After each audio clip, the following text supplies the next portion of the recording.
Dieu ne vous appelle pas à vous mettre dans les problèmes pour aider les gens qui ont des problèmes. C'est le manque de sagesse qui crée le manque de richesse. La sagesse dit, avec moi sont la richesse, la gloire, les biens durables et la justice.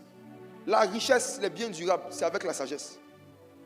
Ce n'est pas les diplômes. J'ai dit la sagesse. Beaucoup de gens sont diplômés, mais ils se plaignent qu'il n'y a pas de travail en Côte d'Ivoire. Ils ne sont pas sages. Ils sont pas sages. C'est le manque de sagesse qui crée le manque d'argent.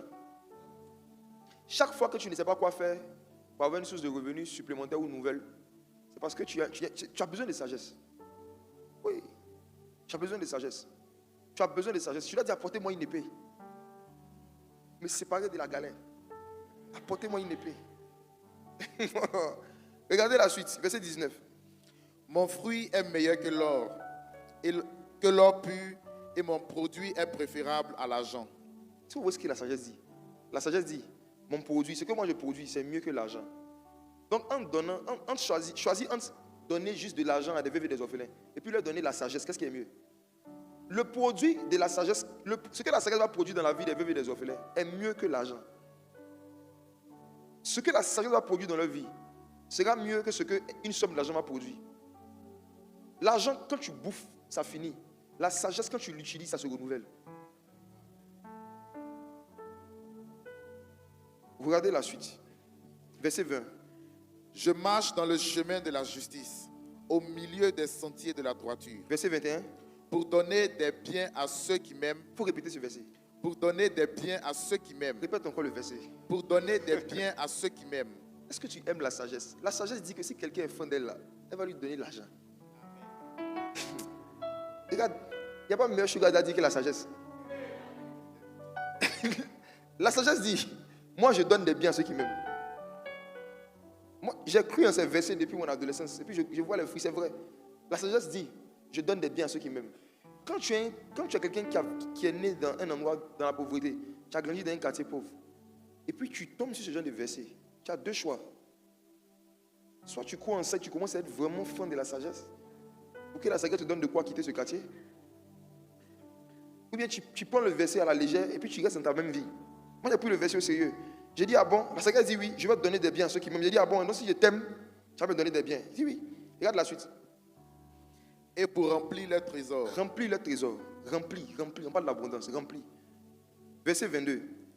L'Éternel m'a créé la première de ses œuvres. C'est là que je voulais en venir. Oui. Avant ses œuvres les plus anciennes. La première œuvre que Dieu a créée, ce n'était pas le prophétique. C'était la sagesse. C'est cette sagesse-là qui a engendré toutes les autres manifestations du Saint-Esprit, comme le prophétique. La première œuvre que Dieu a créée, c'était la sagesse. Si Dieu a créé la sagesse avant de créer les cieux et la terre, la première œuvre avant de créer les cieux et la terre, Dieu a créé la sagesse. Si Dieu l'a fait, cela veut dire que c'est la chose la plus importante dans le ciel, sur la terre.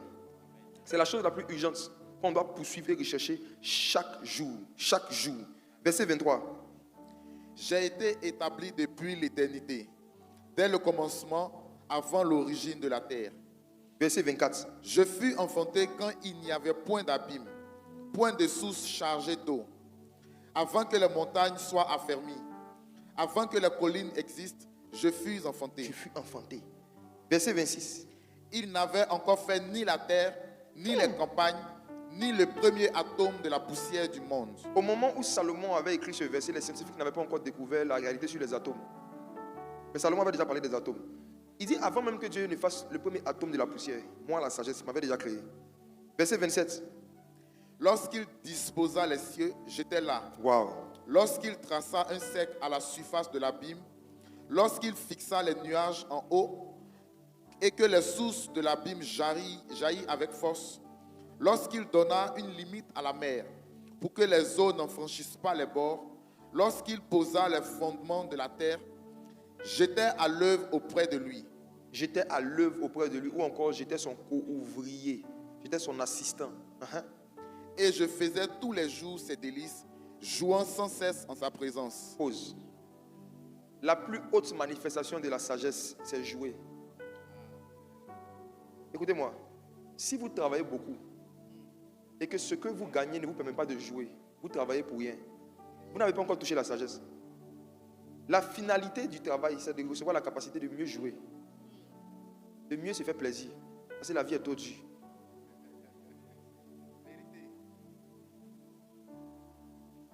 Un jour, on fera un enseignement sur jouer dans sa présence.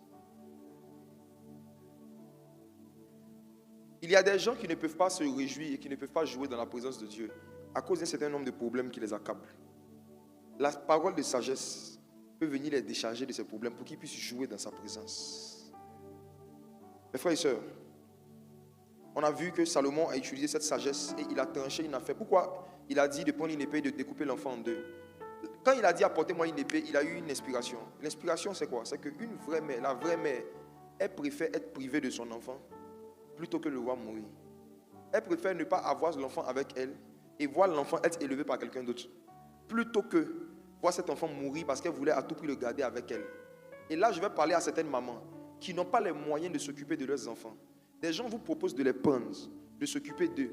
Mais tu dis non, je ne veux pas, je préfère qu'il reste avec moi. Mais quand il reste avec toi, il n'arrive pas à manger convenablement. Quand il reste avec toi, tu n'arrives pas à payer sa scolarité. Quelqu'un t'a proposé de le prendre pour pouvoir payer sa scolarité, le faire manger normalement, lui donner une meilleure vie. Tu refuses. Tu n'as pas un cœur de mère, tu es égoïste. Ce n'est pas lui que tu aimes, c'est toi que tu aimes. Tu t'aimes, tu ne l'aimes pas. Tu t'aimes en enfant. C'est de l'égoïsme. Ça ressemble à de l'amour, mais ce n'est pas de l'amour. Le véritable amour dit, donnez même l'enfant à quelqu'un d'autre pour qu'il vive. Salomon savait que quelqu'un qui a le cœur de mère, elle préfère voir son enfant vivre loin d'elle plutôt que le regarder mourir à côté d'elle. J'ai rencontré dans un pays où j'étais allé une femme qui était venue m'expliquer des problèmes. Elle est veuve, elle avait plusieurs enfants. Et les enfants ne partaient pas à l'école. Donc elle était venue me voir pour demander si on pouvait l'aider à scolariser deux d'entre eux. Et j'ai commencé à lui poser des questions. Je vais vraiment parler de ça peut-être les prochaines fois. On ne se précipite pas à donner de l'argent. Parce que j'ai dit, c'est la sagesse qui produit la richesse. Et on doit vouloir que les veuves et les orphelins deviennent riches. Les aider, là, c'est faire des choses pour qu'ils deviennent autonomes financièrement. Ce n'est pas entretenir leurs besoins naturels et les maintenir éternellement mendiants. Les aider, c'est les mettre dans des situations où un jour, eux aussi, ils auront une dignité. Donc quand il est venu me voir pour me demander de l'argent, j'avais l'argent, parce qu'au Cameroun, les choses ne coûtent pas cher comme ici, pour payer les scolarités. Mais je lui ai posé la question à cause de quoi? La sagesse. À chaque fois que je vois une veuve qui m'explique un problème, comme Salomon, j'ai dit, apportez-moi une épée. Je ne me précipite pas de donner de l'argent, parce que la sagesse vaut mieux que l'argent. Donc je pose des questions, je fais des investigations. Je vous ai expliqué que dans Jacques chapitre 1, verset 27, la Bible dit que la vraie religion consiste à visiter. Et le mot visiter veut dire inspecter dans le grec. Ça veut dire inspecter, ça veut dire poser des questions, examiner. On ne se précipite pas à donner de l'argent, parce que l'argent n'est pas le besoin le plus urgent des gens. Quand je parle avec elle, je me rends compte que les parents de son défunt mari avaient proposé de prendre les deux enfants chez eux pour payer l'école et elle a refusé. Pourquoi? Parce qu'elle a dit qu'elle ne veut pas vivre loin d'eux. J'ai dit à la maman que, en fait, tu préfères sacrifier la scolarité des enfants pour répondre à ton besoin affectif, de les avoir près de toi, plutôt que sacrifier ton besoin affectif pour que les enfants puissent grandir dans leur éducation. Je leur ai dit non, tu n'as pas besoin d'argent, tu as besoin de repentance. Tu as besoin de repentance. J'ai fait tout, je suis rentré en contact avec la famille. Et j'ai dit aux gens de la famille que la dame en question, moi voici le conseil que je lui ai donné. Vous devez prendre les enfants, ils doivent fréquenter chez vous. Il y a beaucoup d'entre nous, nos parents ont habité chez les gens, ont fréquenté chez les gens, ils ne sont pas morts. Il y a beaucoup d'entre nous, nos parents, à une certaine époque, partaient chez des tuteurs, chez des personnes, ils fréquentaient dans d'autres villages, dans d'autres villes. Après, ils revenaient. Même quand les gens ont des enfants qui ont le bac, en général, ils vont dans les pays étrangers pour aller fréquenter. Les parents ne vont pas mourir. Arrivé un moment, il faut arrêter. En général, c'est les mamans qui font ça. Non, chouchou va me manquer. Maman, Yano, je veux que Yano soit avec moi, Yano. Regarde. Un moment là, ton affaire de Yano là, ça va tuer les opportunités. Ça va tuer les opportunités que l'enfant pouvait avoir de pouvoir grandir dans son éducation. La femme en question devant moi, elle a dit, ok, quelqu'un a quitté le pays, je suis retourné en Côte d'Ivoire, elle a retourné sa veste encore derrière. Et malheureusement, les enfants ne sont pas là à l'école parce qu'elle voulait les garder avec eux. Souvenez-vous de la mère de Moïse. Salomon a tiré sa sagesse aussi d'une histoire de la Bible. Pharaon avait demandé qu'on tue tous les enfants, autant de Moïse, les mâles. La mère de Moïse ne voulait pas que Moïse meure. Qu'est-ce qu'elle a fait? Elle a mis dans un panier, dans une hache, littéralement, c'est ce qui a écrit. Elle a mis Moïse dans une hache, c'est ce qui a écrit dans une hache. Elle a mis sur l'eau, s'inspirant de l'histoire de Noé. Et puis, elle a laissé Moïse partir. Et Moïse était sauvé par l'eau. Voici pourquoi on l'appelait Moïse. Moïse, ça veut dire tirer de l'eau. C'est ce que ça veut dire. Mais la femme qui a récupéré Moïse et qui s'occupait d'elle, c'était une Africaine. C'était une étrangère. La mère de Moïse a préféré laisser son enfant à quelqu'un qui n'est même pas de la même famille qu'elle, à une étrangère, pour qu'elle lui donne une meilleure éducation. Parce qu'elle ne pouvait pas le faire. Salomon savait que si quelqu'un a vraiment une mère, Si on demande qu'on tue l'avenir de l'enfant, la vraie mère va dire non, donnez à quelqu'un d'autre pourvu qu'il vive. Pour la vraie mère, le plus important, ce n'est pas la proximité. Pour la vraie mère, le plus important, c'est la longévité. S'il faut qu'il soit loin de moi pour vivre mieux et longtemps, qu'il parte. Et c'est comme ça qu'elle a réagi. Et quand elle a réagi, Salomon dit, arrêtez, voici la vraie mère. Cette histoire, il y a beaucoup d'histoires. Moi, j'avais médité aussi cette histoire par rapport aux divisions dans les églises et les ministères. Je reconnais des faux pasteurs dans leur facilité à accepter que des ministères des autres ou bien des églises des autres se divisent, pourvu qu'on leur donne raison sur certains points. Des gens qui n'ont pas peur de dire des choses et de faire des choses qui peuvent diviser le bébé que quelqu'un a engendré. Les gens qui posent des actions qui peuvent faire que des gens vont quitter inutilement une église.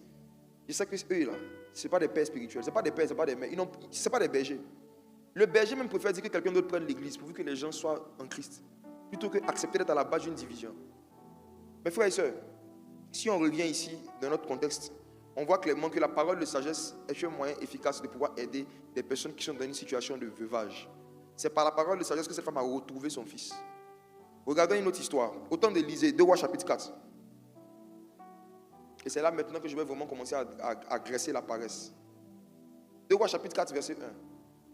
2 Rois 4, verset 1. Une femme d'entre les femmes des fils des prophètes cria à Élisée en disant, « Ton serviteur, mon mari, est mort, et tu sais que ton serviteur craignait l'Éternel. Or, le créancier est venu pour prendre mes 2 enfants et en faire ses esclaves. » Élisée lui dit, « Que puis-je faire pour toi? Dis-moi, qu'as-tu à la maison? » Elle répondit, « Ta servante n'a rien du tout à la maison qu'un vase d'huile. » Et il dit, « Va demander au dehors des vases chez tous tes voisins, des vases vides, et n'en demande pas un petit nombre. » N'en demande pas un petit nombre, oui. « Quand tu seras rentré, tu fermeras la porte sur toi et sur tes enfants. Tu verseras dans tous ces vases et tu mettras de côté ceux qui seront pleins. » Alors elle le quitta. Elle ferma la porte sur elle et sur ses enfants. Il lui présentait les vases et elle versait. Lorsque les vases furent pleins, elle dit à son fils, « Présente-moi encore un vase. » Mais il lui répondit, « Il n'y a plus de vase. » Et l'huile s'arrêta. Amen. Amen. Il n'y a plus de vase et l'huile s'arrêta. Mes frères et sœurs, voici encore l'histoire d'une autre veuve qui était dans des problèmes. Elle avait une dette laissée par son défunt mari, comme ça arrive souvent jusqu'à aujourd'hui. Beaucoup de maris vivent de façon irresponsable. Et à la fin de leur vie, malheureusement, c'est les enfants qui prennent les conséquences de leur dette avec la femme. Et cette femme est venue trouver le prophète Élisée avec cette affaire parce qu'il y avait un problème. Vous voyez, dans cette histoire encore, on n'a pas donné de l'argent à la femme. Si toi tu étais Élisée, tu allais faire publication sur Facebook pour lever une collecte. Beaucoup de collectes que tu as fait lever, tu l'as fait par manque de sagesse. Élisée dit, qu'est-ce que tu as chez toi? Va prendre des vases. Va prendre des vases. Vous savez, moi je crois que Élisée avait les moyens s'il voulait, comme ça arrive. En général, les gens à qui Dieu donne une grande onction, Dieu leur donne aussi des grands moyens pour aider des grandes personnes, beaucoup de personnes. Élisée aurait pu dire, c'est combien? Bah, il va donner. Mais il sait que la vieille, s'il a réglé un problème, elle va partir dans 3 mois. Elle va revenir encore. Elle va se rappeler encore qu'il y avait un autre problème. Dans 6 mois, elle va revenir encore. Élisée dit, je vais te donner une solution qui va t'aider sur le long terme. Va chercher des vases. Prends le maximum de vases. Chaque vase représente un savoir-faire, un métier, une formation, une activité. Il dit, toi et puis tes enfants, cherchez des vases. Cherchez des vases. L'huile de Dieu, l'onction de Dieu ou la provision de Dieu vient descendre dans une activité. Ça ne descend pas dans un rêve. Chercher des vases. Le fait de dire d'aller chez les voisins, même, c'est déjà une activité. Sortir de chez toi pour aller taper chez les gens, c'est une activité déjà.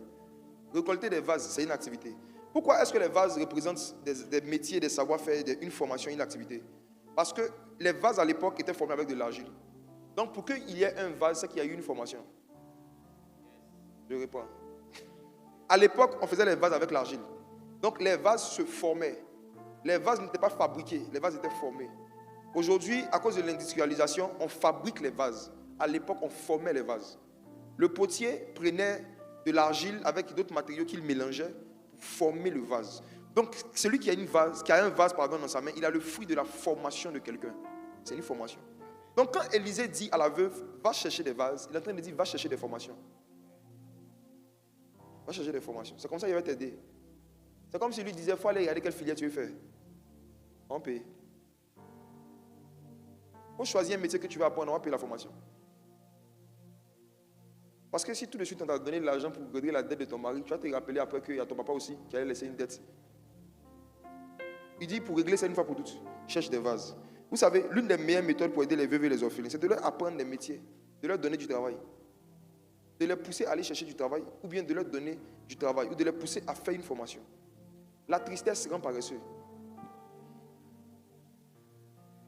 La tristesse, lorsqu'elle atteint un certain niveau, ça tue dans les gens le désir de faire quelque chose. Et quand quelqu'un n'a plus le désir de faire quelque chose, et que chaque mois, quand tu décides de lui donner de l'argent gratuitement, tu es en train d'entretenir sa tristesse et sa paresse. La tristesse crée la paresse, et la paresse crée la mort. Il y a des gens qui ont tellement été blessés par le décès brusque de soit leur mari ou de leur père, qui n'ont plus la force de faire quelque chose dans la vie. Si tu veux bien les aider, tu dois les fortifier, les encourager à reprendre leur vie en main. Regardez ceci, 2 Thessaloniciens chapitre 3, verset 6 à 12. 2 Thessaloniciens chapitre 3, verset 6 à 12. 2 Thessaloniciens chapitre 3, verset 6 à 12. Nous vous recommandons, frères, au nom de notre Seigneur Jésus-Christ, de vous éloigner de tout frère qui vit dans le désordre, et non selon les instructions que vous avez reçues de nous. Alors, on va aller doucement. Vous savez, il faut qu'au fur et à mesure que vous grandissez en Christ, votre compréhension de ce qu'on appelle l'amour soit biblique. L'amour, là, ça ne consiste pas à rester proche de quelqu'un indépendamment de tout ce qu'il te fait. C'est pas ça qui est l'amour. Il y a des gens, il y a des profils clairs dans la Bible où la Bible dit qu'il faut t'éloigner d'eux. Il y a des profils là. La Bible dit aux chrétiens, éloignez-vous d'eux. Il y a des profils. Et parmi les profils où Dieu nous a recommandé vraiment de nous éloigner, il y a ceux qui vivent dans le désordre. Et on va lire dans ce contexte-là, dans ce verset, la définition de désordre de Paul. Ce que Paul appelait vivre dans le désordre. Et vous allez voir que dans ce contexte et dans ce verset, il parlait encore des gens qui ne voulaient pas travailler, mais qui voulaient être éternellement pris en charge. Il dit c'est un désordre. C'est un désordre. Ils vivent dans le désordre. Mes frères et sœurs, continuons la lecture de Thessaloniciens chapitre 3, verset 7. Vous savez vous-même comment il faut nous imiter, car nous n'avons pas vécu parmi vous dans le désordre. Il répète encore le mot désordre. Verset 8. Nous n'avons mangé gratuitement le pain de personne, mais dans le travail et dans la peine, nous avons été nuit et jour à l'œuvre pour n'être à charge à aucun de vous. L'apôtre Paul explique aux Thessaloniciens que quand on est venu au milieu de vous, souvenez-vous qu'on partait au travail la nuit, on partait au travail le jour. Le type, j'ai fait des recherches, je me suis rendu compte que aujourd'hui, la façon dont nous on va au travail, c'est trop chic. 8h, 17h, 7h, 16h, avec une pause d'1 heure. Les gars, il y a eu un temps dans l'histoire de l'humanité, quand quelqu'un s'en va au travail, il sait à quelle heure il s'en va, c'est pas à quelle heure il revient. L'apôtre Paul dit qu'il travaillait nuit et jour. Ce n'est pas une parabole. Il dit qu'il travaillait le soir, il travaillait aussi en journée. Et il dit qu'il travaillait comme ça, pourquoi? Pour ne pas être à charge aux gens. Donc il avait le souci de ne pas être continuellement financé toute sa vie. Il avait le souci qu'on ne finance pas toute la vie. Pendant un temps, on te finance, mais jusqu'à quand? Il avait le souci de faire quelque chose pour qu'arrivé un moment, lui-même, il ait une certaine autonomie. Et malgré qu'il était apôtre, malgré qu'il prophétisait, il pouvait juste venir dire aux gens, je vois que Dieu dit qu'il doit me donner 100 000, comme c'était un fonds. Il pouvait faire ça. Il pouvait faire ça. Il pouvait dire que je sens que Dieu dit qu'il y a 10 personnes, je sens qu'il y a 10 personnes. Si vous donnez 50 000, vous allez avoir un miracle de 24 heures. Il pouvait faire ça. Il dit, vous savez comment on vous a montré un modèle pour vous dire qu'il faut travailler. Il dit, dans le travail et dans la peine, nous avons été nuit à jour au travail. Nuit et jour au travail, nuit et jour, nuit et jour, nuit et jour. Quand tu travailles la journée, seulement si Dieu te fatigue. Verset 9. Ce n'est pas que nous n'en eussions le droit. Ce n'est pas que nous n'en eussions le droit, car le prédicateur qui est consacré à l'évangile, c'est déjà un travail. C'est un travail. Donc il peut se contenter juste de ce travail. Mais en plus de ça, il a voulu se créer une autre source de revenus. Allons-y. Mais nous avons voulu vous donner en nous-mêmes un modèle à imiter. Donc c'est pour donner un modèle qu'il a fait exprès de travailler. Et ça arrive jusqu'à aujourd'hui. Dieu peut faire exprès, comme c'était notre cas dans le collectif, que la personne même qui est au devant là, Dieu te dit qu'il faut travailler. Comme ça, tous ceux qui sont là, qui ne prêchent pas, ils n'auront pas d'excuses. Paul dit, j'ai fait exprès de travailler pour vous donner un modèle à imiter. Ce n'est pas que je n'avais pas le droit de me consacrer seulement au travail de la prédication. Mais vous, à cause de votre cœur, j'ai travaillé. Donc si le pasteur me veut au travail, toi tu fais quoi de tes journées? Il dit, j'ai fait exprès pour vous donner un modèle à imiter. Est-ce que les nécessités de nos églises ont à cœur d'imiter le modèle qu'on leur donne? Ou bien ils ont à cœur seulement de recevoir les dons qu'on leur donne? Continuons. Verset 10. Car lorsque nous étions chez vous, nous vous disions expressement, Oui. si quelqu'un ne veut pas travailler, qu'il ne mange pas non plus. Ce verset-là, on doit l'encadrer. Moi, je crois qu'on doit encadrer le verset et puis mettre ça au devant de toutes les ONG chrétiennes. Les groupes WhatsApp d'entraide des veuves d'orphelins, il faut mettre ça aussi. Il faut encadrer ce verset. Si tu as un groupe, tu as une page où tu aides les pauvres, il faut encadrer le verset. Il faut relire. Le verset est chic. Car lorsque nous étions chez vous, la fin du verset. si quelqu'un ne veut pas travailler, Si quelqu'un ne veut pas travailler, qu'il ne mange pas non c'est plus. qu'il a à cœur de jeûner. C'est ça. Si quelqu'un ne veut pas travailler, qu'il ne mange pas non plus. Si quelqu'un ne veut pas travailler, qu'il ne mange pas non plus.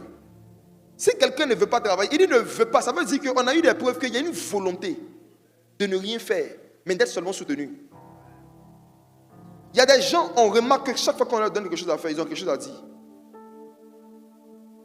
Il dit si quelqu'un a montré dans son comportement qu'il ne veut pas travailler, c'est qu'il a à cœur de jeûner, qu'il ne mange pas, il ne mange pas.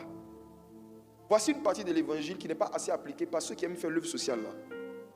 Vous financez, vous nourrissez régulièrement des gens qui ne veulent pas travailler. Et vous appelez ça faire l'œuvre de Dieu. C'est l'œuvre de la chair. Vous financez la paresse, vous financez la méchanceté. Les gens qui ne veulent rien faire, mais qui veulent seulement profiter des sacrifices des autres, ils sont méchants. Ils sont méchants. Donc quand tu es en train de continuer à leur donner, tu es en train de financer la méchanceté. C'est un esprit méchant que tu entretiens. Tu entretiens un esprit méchant. Si quelqu'un ne veut pas travailler, il n'a pas dit si quelqu'un ne trouve pas du travail. Il dit quelqu'un ne veut pas. Ça veut dire qu'il a montré dans son comportement que même quand on lui trouve du travail, il y a une volonté de ne rien faire. Il a toujours quelque chose à dire. Qui a déjà connu quelqu'un quoi? Au moins une fois. Et puis ces gens comme ça, ils parlent en langue. Hein. Ils prient beaucoup, oui. C'est des prières. Ils prient. Hein. Souvent même c'est à cause de la prière même qu'il dit qu'il ne peut pas aller travailler. Que Dieu lui met à cœur, qu'il doit se mettre à la brèche pour la nation. On en a connu. J'en ai connu. Si quelqu'un ne veut pas travailler, qu'il ne mange pas. Verset 11. Nous apprenons cependant qu'il y a parmi vous quelques-uns qui vivent dans le désordre. Il répète le désordre pour la 3e fois. Qui ne travaillent pas, mais qui s'occupent des futilités. Écoutez-moi, je dis que je vais plus loin même que cette affaire de veuve.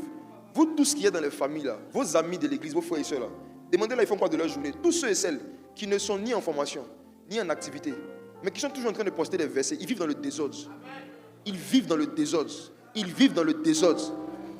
Que tu sois veuve, que tu sois félin, que tu sois jeune, que tu sois vieux. Je dis, si tu n'as pas la retraite, tu n'as pas l'âge de la retraite. Si tu n'as pas l'âge de la retraite, et que tu n'es pas en train d'apprendre un métier, tu n'es pas en train de chercher du travail, tu n'es pas en train de travailler, tout ce que tu fais c'est le désordre, même si c'est la prière. C'est le désordre, c'est le désordre. Et vous, comme vous ne comprenez pas le don de libéralité, vous aussi vous faites des dons en désordre. Vous faites des dons dans le désordre. Identifiez-les. C'est-à-dire aujourd'hui là, dans le groupe des aînés, chacun demande à son voisin, tu fais quoi dans la vie? Demande à ton voisin, il faut lui demander, tu fais quoi dans la vie? Demande-lui en même temps, tu fais quoi dans la vie? Tu fais quoi dans la vie?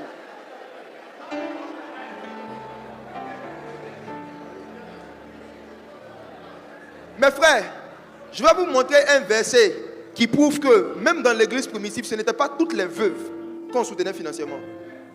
Il y avait des critères. Et parmi ces critères-là, si tu n'avais pas encore atteint l'âge de la retraite, on ne te jette pas. On va lire ça. On va lire ça, puis on va revenir tout à l'heure.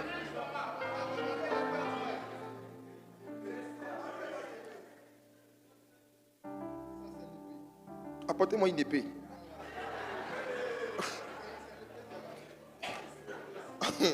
1 Timothée, chapitre 5, verset 3. On commence par là.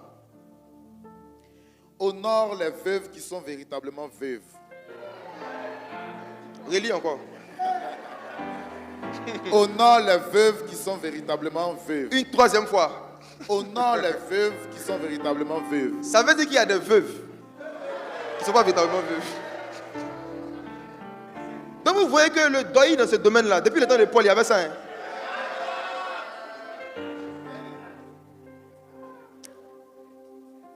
Donc ça veut dire quoi? Avant de décider de l'honorer ou encore de l'aider régulièrement, il faut inspecter. Il faut faire des recherches pour vérifier si elle est vraiment veuve. Oui, mais c'est juste qu'elle est paresseuse et elle veut profiter du système qu'on a mis en place. Inspecter. Causer avec les gens, vérifier les informations qu'ils donnent. Marie est mort. Comment ça s'appelait? On l'a enterré, il faut donner le nom de la tombe là. Nous, on a connu des veuves qui n'étaient pas véritablement veuves. On en a connu. Elle dit qu'elle est veuve juste pour qu'on s'occupe d'elle. Après, on découvre qu'elle n'est pas veuve. C'est son gars. Elle a son gars qui n'est pas. Attends, lisez la suite. Regardez le verset 4. Si une veuve a des enfants ou des petits-enfants, Oui. qu'ils apprennent avant tout à exercer la piété envers leur propre famille et à rendre à leurs parents ce qu'ils ont reçu d'eux, car cela est agréable à Dieu. On dit les veuves qui ont des enfants là, on n'a qu'à dire à leurs enfants qu'ils doivent travailler pour s'occuper de leur maman. Il a traduit la Bible en français facile. Paul dit que si une veuve a des enfants, on n'a qu'à leur dire qu'ils n'ont qu'à exercer leur piété, leur spiritualité. Là. Ils n'ont qu'à exercer envers leur maman. Comment? En s'occupant d'elle. Donc ce n'est pas parce que dès que tu es veuve, en même temps l'église te prend en charge. Non, hein. Il y avait des critères. Est-ce que tu es véritablement veuve? Parce que si tu dis que tu es veuve, on apprend que tu es un gars, tu n'es plus veuve. Il y a des veuves qui ont des gars. Il y a des veuves qui ont des petits pompiers, j'en connais.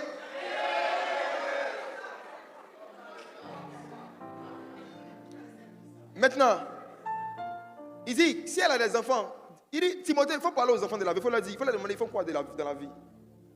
Ils n'ont qu'à venir, on va les aider à avoir des vases pour s'occuper de leur maman. Ensuite, verset 5. Celle qui est véritablement veuve, il insiste, hein, et qui est demeurée dans l'isolement, met son espérance en Dieu et persévère nuit et jour dans les supplications et les prières. Donc les vraies veuves, là, ils ont une vie de prière. Ensuite, mais celle qui vit dans les plaisirs, qui est morte, quoique vivante, déclare-leur ces choses, afin qu'elles soient irréprochables. il dit à des veuves qui vivent dans le plaisir. C'est-à-dire qu'elle est veuve, hein, mais elle a des sextoys. Elle est veuve, elle regarde des vidéos X. Elle est veuve, mais elle se fait plaisir, elle se jaillit. Mais elle est veuve. Est-ce que vous savez qu'il y a des pages et des sites web de vente de jouets sexuels qui se sont créés sur les réseaux sociaux et qui marchent? Ça marche et la majorité des clients, c'est les femmes. Est-ce que vous savez? Et la majorité des femmes, là, c'est les mamans. Est-ce que vous savez?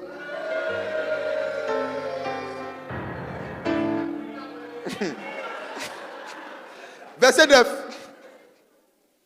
Si quelqu'un n'a pas Non, soin... verset 9. Gagnons du temps. Verset 9. Mais il reste Qu'une veuve, oui. pour être inscrite sur le rôle, n'est pas moins de 60 ans. Vous avez entendu, non? Allons-y. Là, j'ai la retraite. C'est quoi? Ok, allons-y. Qu'elle ait été femme d'un seul mari. Pause. Les amis, vous voyez que quand Jésus parle d'aider les veuves, c'est spirituel. Hein? C'est tellement spirituel qu'il y a des critères. C'est pas que Jean, ton mari est mort, tu fais pitié, on te soulève. Non. Hein? Il dit, il ne faut pas qu'elle ait moins de 60 ans. Ça veut dire qu'il faut qu'elle ait l'âge de la retraite. Il faut qu'elle ait un âge où on sait qu'elle ne peut pas travailler. Il y avait quelque chose qu'on appelait le rôle dans l'église primitive. Le rôle en question, c'était un document sur lequel on donnait le nom des personnes que l'église devait soutenir mensuellement et régulièrement. Ça veut dire que si on veut s'engager vis-à-vis de toi, de dire que chaque mois on te prend en charge, il y a des critères que tu dois remplir. On ne peut pas prendre en charge tous ceux et celles qui ont régulièrement, tous ceux et celles qui ont besoin d'une église. Il y a des critères que Dieu a donnés dans sa parole. Et comme l'église n'est pas notre maison, c'est la maison de Dieu, on prend les critères de la parole. On reste dans les critères de la parole. Et dans ces critères-là, tant que tu n'as pas l'âge de la retraite, on doit t'encourager à travailler. On doit te dire, va prendre des vases. Et je suis sûr que la veuve qui est venue voir Élisée, c'est parce qu'elle n'a pas 60 ans qu'il lui a dit d'aller prendre des vases. Il dit, tu sais marcher, non, tu marches encore, non. Tu n'es pas handicapé, il faut sortir, va prendre des vases. Va chercher des formations. Comprenez que toutes celles qui n'ont pas 60 ans, on doit les encourager à travailler. On va régler les besoins urgents, oui, les besoins ponctuels. Mais on ne fait pas que ça. Si on ne fait que ça, on n'est pas en train de l'aider. Même les païens disent que c'est mieux d'apprendre à quelqu'un à pêcher plutôt que de lui donner un poisson. Tu vas venir, on regarde ton âge. Tu as moins de 60 ans, tu sais faire quoi? Tu n'as pas de diplôme, c'est pas grave. Qu'est-ce qui te plaît dans la vie? Il faut dire, on va t'aider à payer. Va prendre des vases. Parce que c'est dans les formations, dans les métiers que Dieu emmène l'huile. On dit la bénédiction, la provision financière va venir par ce que tu vas faire. Dieu ne bénit pas nos mains, il bénit les œuvres de nos mains. Donc s'il n'y a pas œuvre, il n'y a pas de bénédiction. Donc si on veut vraiment t'aider, la parole de sagesse dit, va prendre des vases. Quand la veuve est venue voir Élisée, il n'a pas prophétisé. Ce n'est pas une prophétie qu'il lui a donnée, c'est une parole de sagesse. C'est une parole de sagesse. Il n'a pas dit, je vois que le juge s'appelle tel, son numéro de téléphone, ça, il faut laisser ça. Va travailler. Va aller travailler. Il dit regarde, va travailler. Il dit la vieille, va chercher les vases. Il faut prendre le maximum. C'est-à-dire, apprends le maximum de choses que tu peux apprendre. Et Salomon l'a dit dans Ecclésiaste, il dit tout ce que ta main trouve à faire sous le soleil, fais-le. Fais-le. Il faut faire quelque chose de tes mains. Fais quelque chose de tes mains. Donc vous avez vu, les veuves qui n'ont pas 60 ans, c'est comment? Où est la responsable du département des veuves de l'église? Docteur Emmanuel, elle n'est pas là? Qui est un membre du département? Levez-vous s'il vous plaît. Comprenez bien l'enseignement là. Pour ça, les factures que vous m'envoyez, ça a diminué. Regarde. Faites la commission. Ce message-là, vos collègues qui ne sont pas venus, envoyez-les. On a bien écouté. Jusque-là, on faisait des choses. Comme je n'avais pas encore enseigné ça, je tolérais certaines choses. Je laissais faire. Cette année, comme ça, là, elle sait combien de millions on a donné, l'église a donné pour payer les scolarités de tous les orphelins qui sont dans votre département. Dieu sait combien de millions on a dépensé. Parce qu'il y a des enseignements qu'on n'avait pas encore donnés. Mais là, on vient de m'apporter une épée. Je vais commencer à trancher certaines choses. Oui. Je vais commencer à trancher. Causez avec vos veuves. Elles n'ont qu'à vous dire c'est quelle vase elle veut prendre, c'est quelle formation elle veut faire, c'est quelle activité elle veut faire. Parce que l'année scolaire prochaine, là, si elle n'a pas 60 ans, on ne gère pas. Cette année, c'est une année de grâce. À partir de 2026, chacune n'a qu'à aller chercher le maximum de vases. On n'a qu'à chercher ce qu'elle peut faire. Notre rôle là, la sagesse, on va leur donner une formation. Elles vont pouvoir apprendre des choses. Dieu va mettre de l'huile dedans. Elles vont devenir autonomes. Que Dieu vous bénisse, asseyez-vous. On continue la lecture. 1 Timothée chapitre 5, c'est pas encore fini. Relis le verset 9. 1 Timothée 5, verset 9. Qu'une veuve, pour être inscrite sous le rôle, n'ait pas moins de 60 ans, et qu'elle ait été femme d'un seul mari, qu'elle soit recommandable par de bonnes œuvres, ayant élevé des enfants, exercé l'hospitalité, lavé les pieds des saints, secouru les malheureux, pratiqué toute espèce de bonnes œuvres. Jésus, si vous étiez au temps de Paul, vous allez dire il est mauvais. Si l'apôtre Paul était votre pasteur, vous allez dire il est méchant.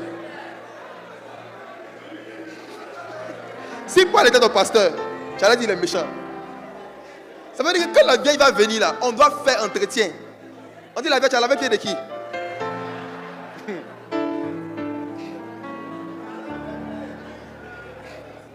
Ça veut dire que les veuves qui ne font rien dans l'église, on ne doit pas les gérer. Elles ne font aucune œuvre de Dieu dans aucun département. Elles ne font rien pour les saints, pour les chrétiens. Elles ne font rien pour l'église. Elles viennent se mettre, s'asseyent, elles prient, elles pleurent, elles vont à la maison. Quand elles ont besoin d'argent, elles écrivent sur WhatsApp. Regarde, 2026, c'est fini. Hein? Paul est en train de dire simplement qu'il faut que ce soit quelqu'un qui elle-même aussi là, est active dans l'église, que ce soit une source de bénédiction pour les chrétiens. Il faut qu'on puisse rendre témoignage qu'elle fait certaines choses. Quand ta bite est morte, pourquoi est-ce que les veuves, on va en parler après, pourquoi les veuves ont commencé à pleurer et elles ont appelé Pierre pour dire que tout le monde peut mourir sauf celle-là? Parce qu'elle faisait de bonnes œuvres, elle était utile dans l'église, elle faisait des choses pour aider les gens. Il faut demander à vos veuves, elles sont dans quel département? On a dit que demander l'argent, ce n'est pas un département.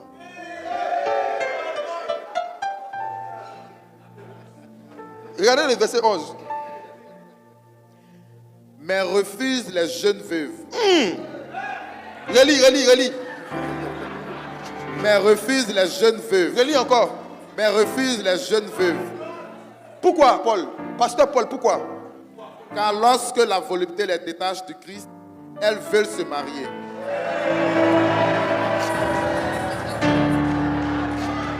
Si Paul était ton pasteur, est-ce que tu allais être d'accord avec lui? Lisons seulement. Verset 12.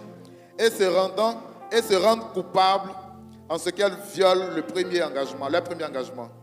En fait, il va vous expliquer. Il n'est pas en train de dire que les jeunes veuves n'ont pas le droit de se marier. Il est en train de parler des jeunes veuves. Il dit que la volupté les détache du Christ. La volupté, c'est quoi? C'est le péché sexuel. Il parle des jeunes veuves en fait qui, leur mari est mort. On n'a même pas encore bien enterré. Elles ont dit un autre gars. C'est de ça qu'il parlait en fait. Les jeunes veuves là, en général, elles ont un petit gars à côté. Alors que quelqu'un avec qui elles ne sont pas encore mariées, elles commencent à faire avec lui ce qu'elles faisaient avec le mari décédé. C'est de ça qu'il parle. Elles rencontrent quelqu'un, ils ne sont pas encore mariés, mais ils se fortifient déjà. Il dit les jeunes veuves là, il dit refuse-les d'abord pour commencer. Allons-y. Verset 13. Avec cela, étant oisives. Étant oisives, ça veut dire quoi? Elles ne font rien de là, elles ne veulent pas travailler. C'est de ça que je parle. Étant oisives, elles sont oisives parce qu'elles se disent qu'il y a un mouvement ici, on donne l'argent chaque mois. Hey. Elle se dit, il y a un département, il se distribue pagne et huile et puis spaghetti. Donc elle décide volontairement d'être oisive. Et Paul dit, si quelqu'un ne veut pas travailler, qui ne mange pas. Donc il parle d'une catégorie de jeunes veuves qui sont très malicieuses et qui veulent profiter du système social de l'église. Et qui ne veulent pas travailler. Elles veulent être oisives. Et quand elles deviennent oisives, qu'est-ce qu'elles deviennent après? Regarde la suite. Le verset est chic. Elles apprennent à aller de maison en maison. Elles visitent les gens seulement. Oui. Et non seulement elles sont oisives, mais encore causeuses et intrigantes, disant ce qu'il ne faut pas dire. Coucou, comment tu vas? Regarde. Le verset est sérieux. Hein? Ce qu'il est en train de décrire là, c'est un caractère que manifestent pas seulement les jeunes veuves, même certains frères oisifs. Il dit que quelqu'un est oisif, il aime aller de maison en maison. Un. Deuxièmement, il dit c'est un causeur. Il regarde le mot, il dit causeur, c'est dit que non. Il vient chez toi, puis il t'appelle, te dit il vient te voir. Il vient, il est assis, oui. C'est comment? Tu as bien dormi? Hein? Tu fais quoi aujourd'hui? Non, je dois travailler sur un projet. Ah, ok. La dernière fois là, ah non, la veillée était chic, hein, la veillée. Non, c'était puissant. Est-ce que tu as suivi la veillée? La veillée au Bénin. La veillée au Bénin. Lundi à 10h. Tu t'es parlé de la veillée au Bénin. Lundi à 10h. Lundi à 10h. Quand tu viens chez quelqu'un pour lui parler de la veillée du Bénin, tu es un causeur. Quand on dit elles sont causeuses, ça veut dire qu'elles aiment causer sur des sujets qui ne sont pas utiles pendant les heures de travail. Comme elles sont oisives, elles aiment des personnes qui n'ont rien à faire avec qui vont parler des choses qui ne vont pas augmenter leur argent. Oisives, causeuses et intrigantes. J'ai médité sur ces trois thèmes, mais c'est grave. Il faut identifier dans vos amis, dans les frères, ceux qui sont causeurs, oisifs. Quand tu es oisif, tu deviens causeur. C'est parce que tu n'es pas occupé que chaque matin tu vas coucou, coucou, coucou. Chaque matin. Coucou, comment tu vas? Coucou. Tu peux me saluer une fois, il peut comprendre. Chaque matin. Comment tu vas? Quand il te dit que c'est malade, tu vas me faire transfert, oui, il faut m'envoyer à l'hôpital. Quand tu es oisif, tu deviens causeur. Tu veux juste causer. Tu écris aux gens pour rien. Il n'y a pas un sujet de conversation pertinent, mais c'est l'oisiveté grand causeur. Et aujourd'hui, avec les réseaux sociaux, il y a des causeurs. Ils vont gaspiller votre temps. Et ils sont frustrés quand ils viennent chez toi sans prévenir. Ils veulent rester longtemps que tu leur dis, ah, excuse-moi, il y a quelque chose à faire. Ils sont blessés quand tu as quelque chose à faire. Comment tu peux faire quelque chose à faire? Alors qu'eux, ils ne font rien. Ils ne comprennent pas le fait qu'ils ne peuvent pas venir chez toi s'il n'y a pas un sujet particulier. On dit qu'ils vont de maison en maison, oisifs, causeurs. Je vous dis, hein, j'ai vu beaucoup de jeunes faire ça quand ils sont oisifs. Tu vas voir des jeunes filles, elles sont intelligentes, elles ne sont pas handicapées, elles peuvent suivre des formations, elles peuvent apprendre des métiers. Quand elles développent la paresse intellectuelle, elles peuvent dire non, Dieu lui a mis à cœur d'intercéder pour les frères. Elle est intercédée pour l'église, quoi. Voilà. Et puis, Charles va t'appeler, ah, vraiment, si tu as besoin de quelque chose, tu as besoin de moi ici, là, tu as besoin de moi ici, là. Il n'y a pas besoin de toi, il faut aller étudier. On n'a pas besoin de toi. Tous, vous allez voir que quand les gens sont oisifs, ils aiment aller de maison en maison. Tu vas apprendre qu'il a dormi une semaine chez lui, hein. Après 2 semaines, il est chez l'autre. Après, ça fait 1 mois, il dort là-bas. De maison en maison, oisif.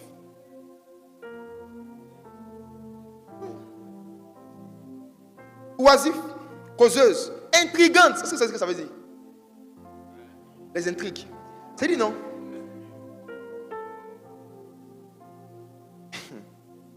Je prends un exemple.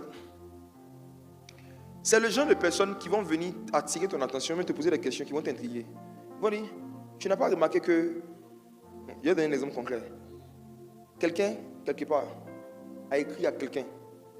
Il lui dit que, tu n'as pas remarqué que, ça il y a quelques mois, hein, tu n'as pas remarqué que la sœur Diane Douaille, c'est histoire vraie, la sœur Diane Douaille, elle ne partage plus les trucs du MSA. Regardez les intrigants, les causeurs. Le chômage, ça donne de l'imagination. Il dit qu'elle a eu le temps d'aller sculpter les publications de la sœur jusqu'à remarquer que ça fait un moment. Elle dit non, elle partage seulement les trucs de PDCI, elle partage plus les choses. Et elle appelle quelqu'un. Et la sœur qui a fait ça là, elle appelle quelqu'un pour lui poser la question. Tu n'as pas remarqué qu'elle partage plus les choses de Dieu. C'est PDCI seulement. Maintenant, elle aussi, on lui pose la question, comme elle ne sait pas pourquoi, elle est intriguée. Les intrigants, c'est ça. C'est-à-dire que ils vont te poser des questions, attirer ton attention sur des choses que toi tu n'as même pas remarqué. Et quelque chose même que tu n'avais jamais réfléchi dessus, tu vas commencer maintenant à réfléchir. Alors que même si on te donne la réponse, ça ne va pas édifier ta foi, ça ne va pas augmenter ton argent, ça ne va pas diminuer tes problèmes, mais tu te soucies des choses qui ne te concernent pas. C'est les conséquences de l'oisiveté. Voyez, tu n'as rien à faire de ta journée, tu scrolles sur les pages de tous les membres de l'église pour savoir qu'est-ce qu'ils font de leur vie. Maintenant, la personne qu'on a intriguée là aussi vient me demander maintenant, ils sont arrivés sur moi. Yeah. Ils connaissent mon nom mais ils ne me connaissent pas. Quand la personne m'a dit ça, je lui ai dit, elle ne veut pas me donner l'identité de celle qui lui a posé la question. Je lui ai dit, tu sais, Daniel, il travaillait où? Avec un politicien ou bien avec un Libanais? J'ai dit, Esdras travaillait où? Joseph travaillait où? Politique. Néhémie travaillait où? Politique. Esaïe, quand je lui donnais des prophéties, il partait avec les rois, politique. Je lui ai dit que ceux qui travaillent dans le domaine de la politique sont plus prophétiques que ceux qui prophétisent dans les cellules et dans les veillées. Je lui ai dit, l'œuvre de Dieu, là, c'est pas venir à la MSA, mais partager les choses de la MSA. L'œuvre de Dieu, c'est poser des actions qui peuvent améliorer les conditions de vie des gens. Et s'il y a une cause politique qui a des valeurs qui peut améliorer les conditions de vie des citoyens, quand ils sont en train de faire, elle fait l'œuvre de Dieu, laissez-la. C'est l'œuvre de Dieu. Maintenant, il dit, je lui ai dit qu'il faut dire à la personne qui a remarqué, qui a pris le temps de remarquer sa page depuis qu'elle a dit ça. Il faut lui demander, MMA, elle fait quoi dans la vie? Elle fait quoi dans l'église? Elle fait quoi dans la vie? Je suis sûr que c'est quelqu'un qui ne travaille pas. Parce que tu ne peux pas être en train d'étudier, même étudier, ou même qui n'étudie pas. Tu ne peux pas être en train de faire des études, ou bien en train de travailler, et puis tu vas avoir le temps en pleine semaine d'aller sur la page de quelqu'un, regarder ses publications pour dire que ça fait 3 mois, ça fait 4 mois. Hey!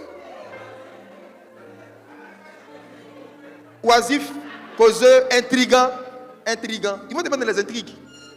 Ils te posent une question et puis ils te laissent ça. Tu n'as pas remarqué que la soeur, elle rit plus au culte. Tu as remarqué donc intrigue.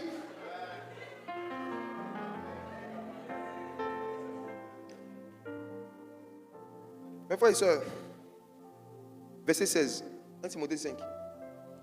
Si quelque fidèle, homme ou femme, a des veuves, qu'il les assiste et que l'Église n'en soit point chargée afin qu'elle puisse assister celles qui sont véritablement veuves. Ça veut dire que celles qui sont véritablement veuves, c'est celles qui n'ont personne dans leur famille pour les assister. Toi, tu travailles. Tu as une veuve. Comme tu as vu le thème de la MSA à la place des veuves et des orphelins, tu as pris ta veuve, vous êtes venu au culte. Yeah.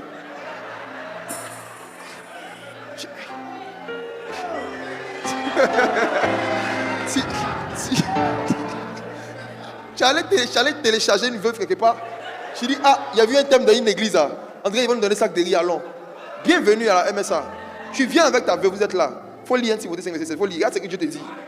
Si quelque fidèle, homme ou femme, a des veuves, si quelque fidèle homme ou femme a des veuves, qu'il les assiste. Qu'il les assiste. Ça veut dire que si tu as les moyens, toi, il faut quelque chose pour eux. Pourquoi tu veux venir les mettre dans le truc de l'église? Qui les assiste? Pourquoi? Et que l'église n'en soit point chargée. Ça veut dire que l'église aussi ne doit pas se précipiter à charger tous les cas qu'on leur envoie. Les aînés, les chefs de famille, vous chargez trop vite les gens. Dès que quelqu'un vous explique un problème, on doit charger. L'église doit faire quelque chose. L'église doit faire quelque chose. Vous êtes charnel, vous êtes charnel. Délivrance. Ça veut dire que si l'église doit faire quelque chose pour quelqu'un qui est en détresse, c'est que l'église a vérifié que la personne n'a vraiment personne parmi ses connaissances-là qui peut l'aider. Le mauvais comportement que les gens ont, c'est que souvent ils ont des urgences, ils ont des problèmes. Ils ne parlent pas de ça aux gens de leur famille. Ils ont des oncles, ils ont des tantes, ils ont des cousins, ils ont des parents même souvent vivants. Ils ne leur en parlent pas. Ils parlent de ça directement au pasteur. Dieu ne va pas donner l'église pour remplacer la famille biologique. L'église vient compléter la famille biologique. L'église vient faire ce que la famille biologique a essayé de faire ou est censée faire, qu'elle n'a pas pu. L'église apporte un soutien. Mais quand tu as des problèmes, tu n'as même pas expliqué ça à tes oncles, tu expliques ça à tes aînés. Quand ils ne peuvent pas, l'église doit faire. Non, tu es charnel. C'est bon? L'épée est bonne. Retournons dans Thessaloniciens. Thessaloniciens, retournons. 2 Thessaloniciens chapitre 3.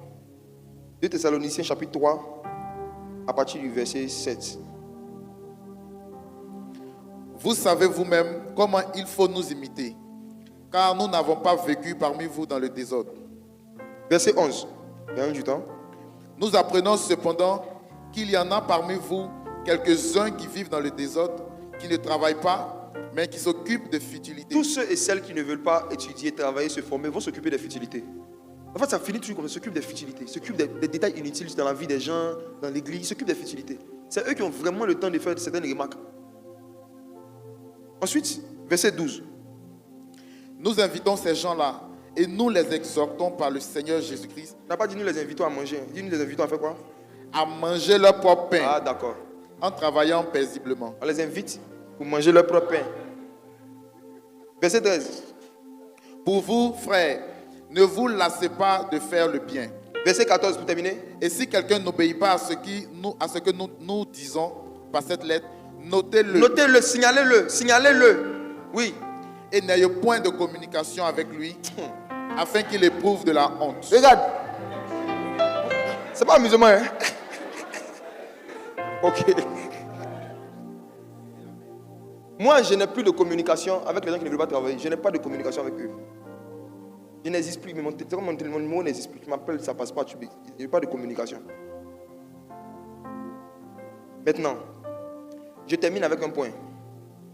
Si il me reste 10 000 et quelqu'un vient m'expliquer son problème qui fait 10 000, et moi, je n'ai que 10 000 pour terminer le mois, en tant qu'un enfant de Dieu, rempli d'amour, de compassion, en tant que quelqu'un qui a le don de secourir, que dois-je faire? Il me reste 10 000 pour terminer le mois. Toi, tu dis que tu es en train de mourir, tu as besoin de 10 000 pour t'opérer. Moi, j'ai 10 000 pour terminer le mois. Tu dis que toi, ton opération fait 10 000, qu'est-ce que je ne te donne pas, tu vas mourir. Par rapport à la parole de Dieu, qu'est-ce que je dois faire? Je dois prendre mes 10 000, je te donne, et puis pendant le mois, je me débrouille, je vis par la foi. Mais je fais comment? 2 Corinthiens chapitre 8. Il y a un verset pour tout. Il y a un verset. Mais il faut écouter bien ce que je vais vous dire, parce que beaucoup d'entre vous, surtout vous qui avez des enfants, vous avez fait des erreurs. En voulant, quand vous manifestez la charité sans la connaissance de Dieu, ce que vous faites est charnel. Et ce qui montre que tu as fait quelque chose de charnel, c'est que tu moissonnes la destruction. Celui qui sème pour la chair, moissonnera la destruction. Vous vous êtes mis dans des problèmes financiers parce que vous avez été plus gentil que le Saint-Esprit. Beaucoup parmi vous, vous avez pris des crédits. J'ai déjà vu des gens prendre des crédits pour aider les gens. C'est un grand manque de sagesse. C'est charnel, c'est même satanique. Prendre crédit pour aider. 2 Corinthiens 8, verset 12. La bonne volonté, quand elle existe, est agréable en raison de ce qu'elle peut avoir à sa disposition et non de ce qu'elle n'a pas. Leçon numéro 1. La bonne volonté, c'est-à-dire le désir d'aider les gens, doit être basé sur ce que tu as, pas sur ce que tu n'as pas. Donc, à chaque fois que tu n'as pas quelque chose même, et que tu décides d'aller t'endetter ou t'handicaper pour aider quelqu'un, ce n'est pas la bonne volonté, c'est la chair. C'est une œuvre de la chair, c'est charnel. Verset 13. Car il s'agit non de vous exposer à la détresse pour soulager les autres. Non de vous exposer à la détresse pour soulager les autres. Oui. Mais de suivre une règle d'égalité. Oui. Dans la circonstance présente, votre superflu pourvoira à leurs besoins. Pause. Dans la circonstance présente, je commence par la fin du verset, je vais remonter. Je commence par la fin. Il dit votre superflu pourvoira à leurs besoins. On répond aux besoins des gens selon ce verset avec le superflu ou bien avec notre, comment on dit ça en nous, ton chaos. Comment on dit ça? Ton las, le las. Hein? Selon ce verset-là, si tu veux répondre aux besoins de quelqu'un, ça va être ton las, ton chaos, tout ce qui te reste, ton fond, le gratin de ton argent. C'est ça que tu prends pour répondre aux besoins ou bien ça va être le superflu. Écoutez-moi. Dieu dit, la libéralité selon lui, là, quand on veut aider quelqu'un, pour aider quelqu'un, il faut d'abord que tu aies un superflu. Superflu, c'est une chose dont tu n'as pas besoin dans l'urgence. Superflu, c'est une chose que si tu enlèves ça, toi, tu peux subvenir à tous tes besoins de base. Le superflu. Il y en a par exemple, aujourd'hui, le combien? Le milieu du mois. C'est-à-dire que, actuellement, on est au milieu du mois. Ok. Il y en a ici, là. Ce qu'ils savent, c'est que d'ici la fin du mois, ils seront vivants. Ça, ils savent. Maintenant, comment ils vont faire pour rester vivants, là? Vous ne savez pas. Parce que quand vous regardez ce que vous avez et que vous voyez les choses que vous devez faire, vous savez que c'est difficile. Maintenant, quelqu'un vient vous expliquer un problème urgent et tout. Une voix vous dira que le peu même que vous avez qui ne vous suffit pas, pour régler vous-même vos besoins basiques, il faut enlever dedans pour pouvoir ces besoins. C'est la voix du diable.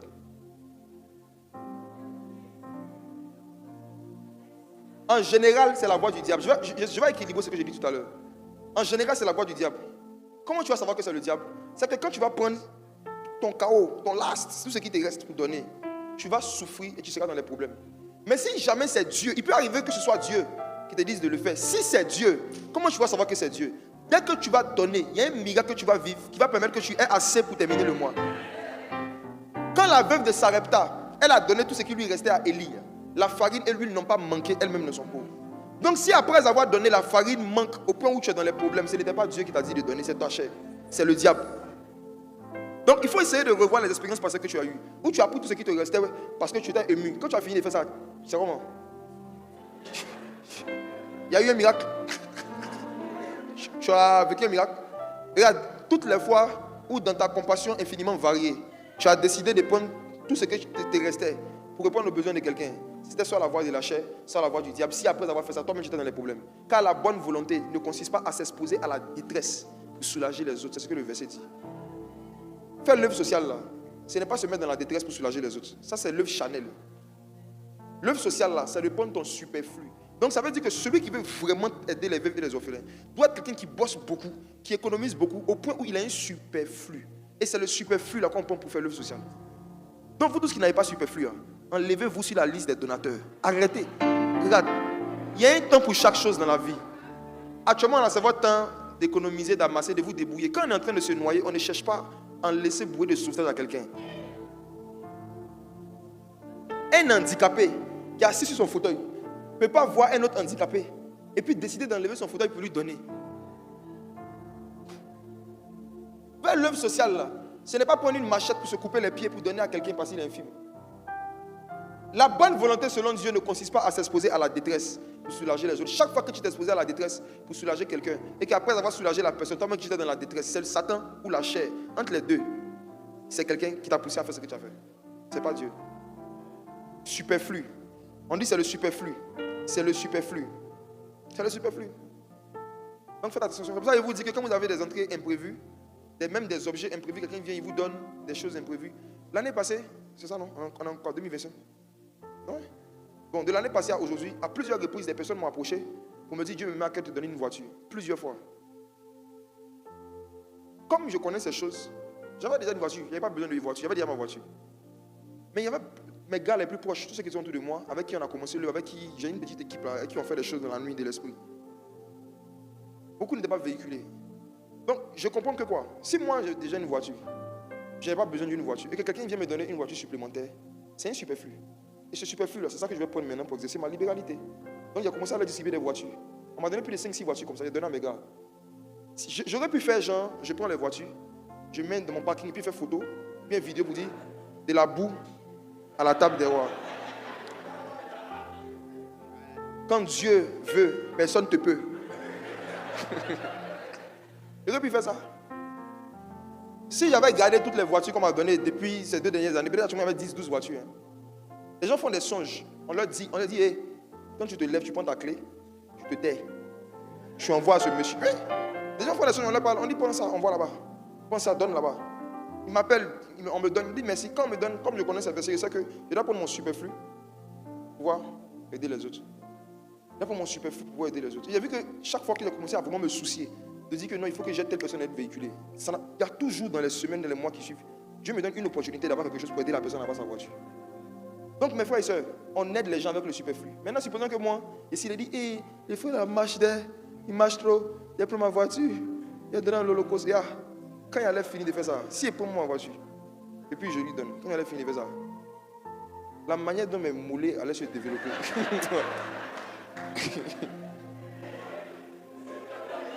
La manière dont le soleil allait vraiment se fâcher contre moi. Elle allait me taper d'une façon. Parce que je ne suis pas en train d'exercer ma libéralité selon la parole. Donc même pour exercer l'œuvre sociale, on doit le faire selon les règles qu'il y a dans les Écritures. Car l'athlète ne sera pas couronné s'il n'a pas combattu selon les règles. Est-ce qu'on peut prier?